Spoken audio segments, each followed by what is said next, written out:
We've discussed Titanfall enough times in our lists in the past, so much so that we could probably do a 10 best lists that mention Titanfall 2.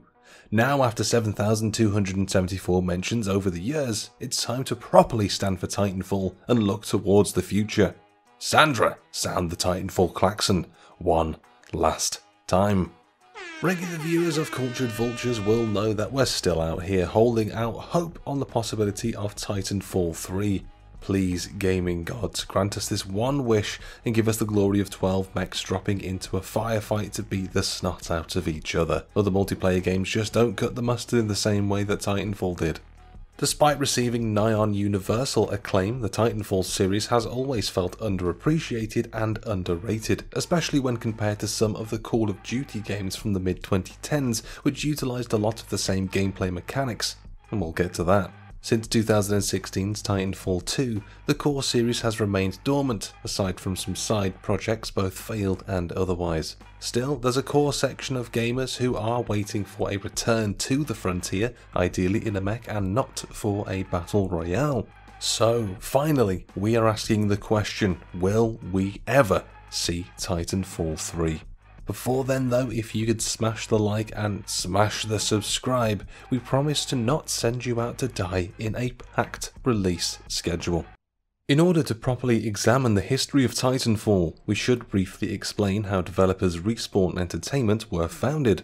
Jason West and Vince Zampella were the creators and co-founders of Infinity Ward, the developers behind the juggernaut success that was 2007's Call of Duty 4 Modern Warfare. West and Zampella used the game's reception to renegotiate their contracts, asking for large bonuses and creative control of the series in return for launching Modern Warfare 2 in 2009. Activision, however, instituted a clause that if the pair were fired, control would revert back to Activision.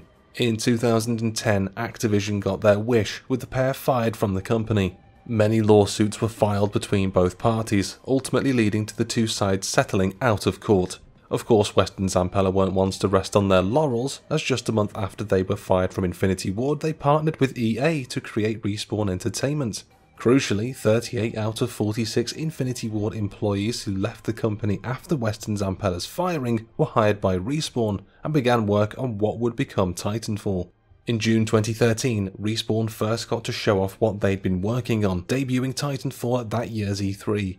An online-only multiplayer shooter that launched as an Xbox exclusive, Titanfall dropped for PC and Xbox One on March 11, 2014, while the Xbox 360 port landed a month later on April 8th. What players received could only be described as one of the fastest and most engaging multiplayer shooters ever made.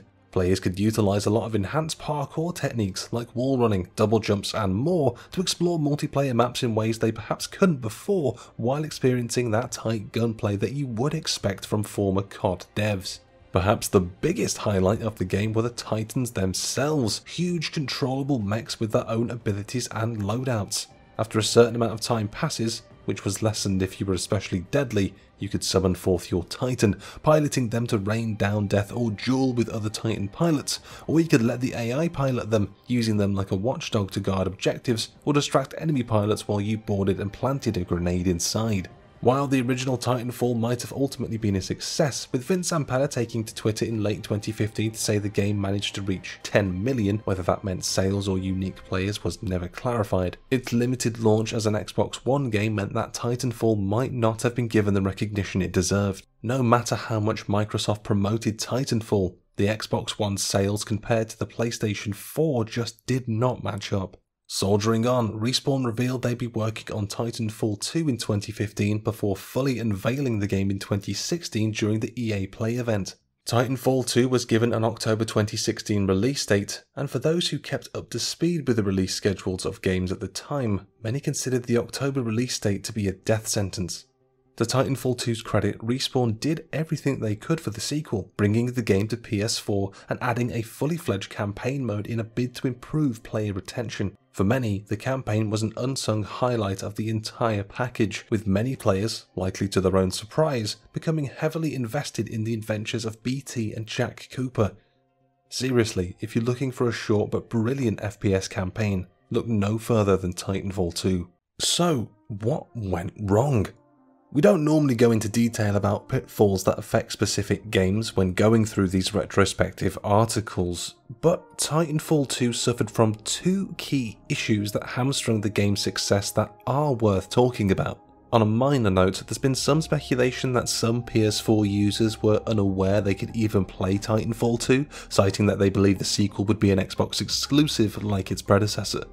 However, the major issue that really did put the nail in Titanfall 2's coffin was the release date, that dreaded death sentence, and EA's expectation regarding sales. In perhaps the most boneheaded decision in a long time, EA decided to launch Titanfall 2 on October 28th, sandwiched directly between the release of DICE's Battlefield 1, EA's other flagship shooter franchise, and Call of Duty Infinite Warfare. Launching so close to the release of Infinite Warfare is unfortunate in its own right, especially when you consider that both games featured spacefaring campaigns, a focus on wall running, enhanced parkour, and futuristic weapons. Infinite Warfare was developed by Infinity Ward, the company that Weston Zambella co-founded, and while the pair had moved on to Respawn, Infinity Ward and Call of Duty were still household names. EA's decision to launch the game in that window in the first place was naive and ultimately very damaging. EA have invested a lot in the Battlefield series over the years, so it makes sense that they would want the game to launch first in order to generate as many sales as possible, but slotting Titanfall 2 into the mix between Battlefield and Call of Duty meant the gaming market had no room to breathe.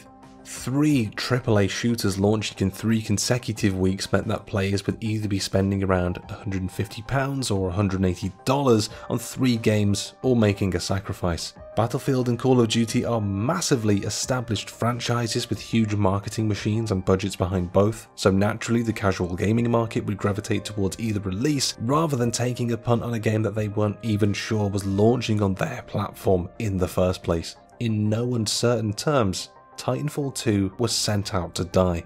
Perhaps the most puzzling aspect of all of this, however, is that EA went on record to say that they expected Titanfall 2 to reach 10 million sales, while Battlefield 1 would accumulate 15 million. Analysts at the time expressed concern about how unrealistic those sales expectations were due to Titanfall 2's sandwiching between 2 big releases. Cohen and Company analysis stated that, "We suspect EA believed that by launching 2 shooters next to Call of Duty, it could put a large dent in its biggest competitor, but instead EA appears to have wound up shooting its own foot off." And they were right. Despite being a multi-platform release, Titanfall 2 only managed a quarter of the launch week's sales when compared to the first game, with digital sales also down by the same amount.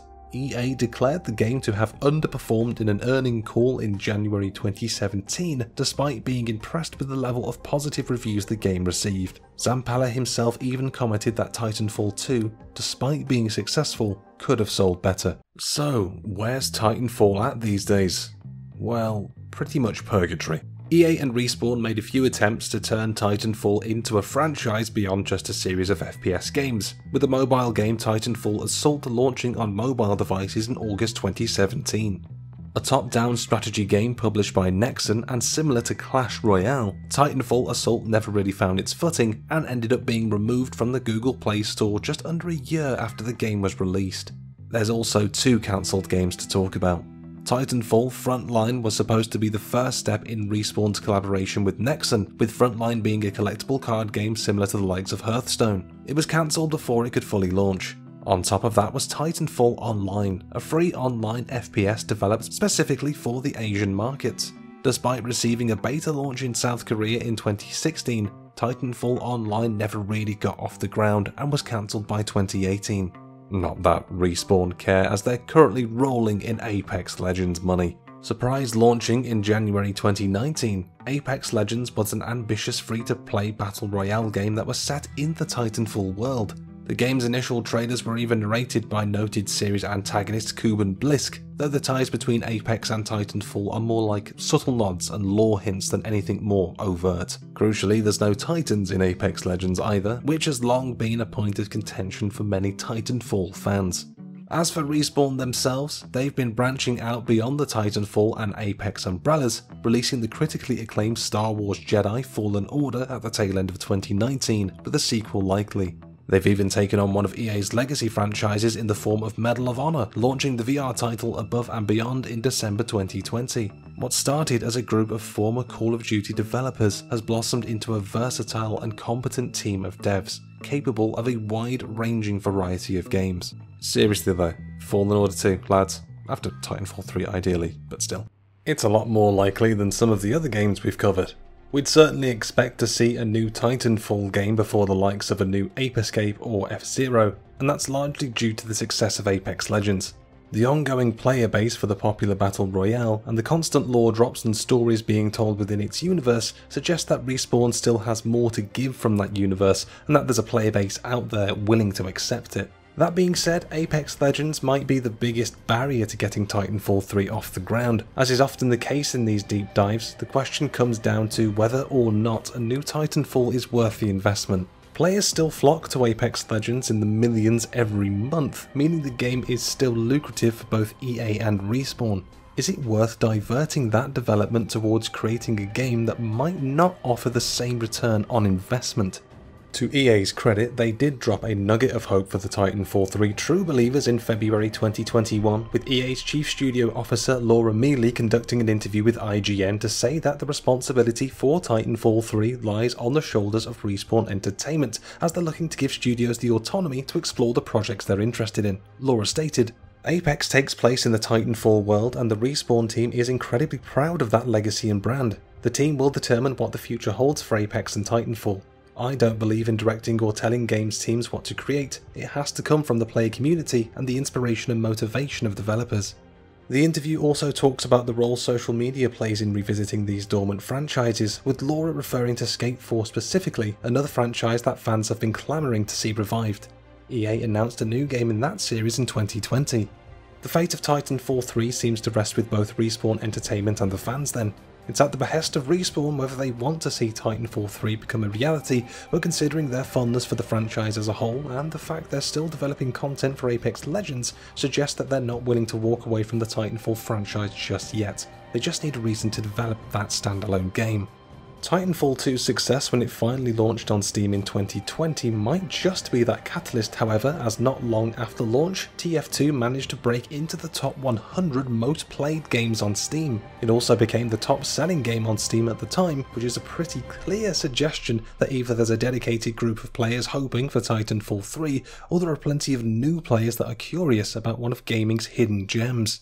With Respawn's plate seemingly more full than ever, Respawn might need a lot of convincing to make Titanfall 3, but as we've said in these videos and articles before, a determined but ultimately respectful audience that are looking for a reboot or sequel is usually given what they want. Hopefully, not too long from now, Cultured Vultures will be able to end its crusade for Titanfall 3 and move on to other pursuits, like the Bouncer HD or NAC 3, baby!